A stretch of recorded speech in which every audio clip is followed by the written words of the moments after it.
Salut à toi. Aujourd'hui, j'ai envie de te partager un conseil pour que ton chien puisse te comprendre à 100%. Il faut savoir qu'il y a une grosse importance à la maîtrise de soi quand on éduque son chien. Qu'est-ce que je veux dire par là? À un moment, ton chien, il va forcément faire quelque chose qu'il n'a pas à faire et que tu vas devoir sanctionner verbalement.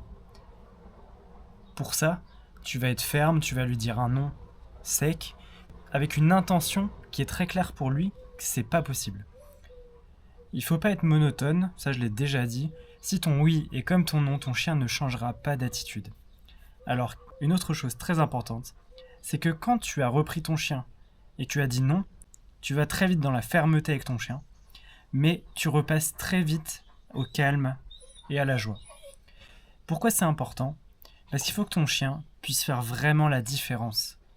Que ça soit impactant quand l'action qu'il fait n'est pas bonne, mais que dès qu'il arrête et qu'il reprend un comportement normal, il voit que toi-même tu redeviens calme. Alors, je te conseille de t'entraîner, d'essayer de demander à quelqu'un qui te voit, est-ce qu'il perçoit ce côté où tu vas très vite dans la fermeté et très vite tu redeviens calme, ou est-ce que tu as tendance à rester sur la même chose pendant 5 minutes? Ça peut vraiment faire la différence dans l'éducation de ton chien. Je te rappelle que si tu cherches un éducateur canin sur Angers ou aux alentours, je reste disponible.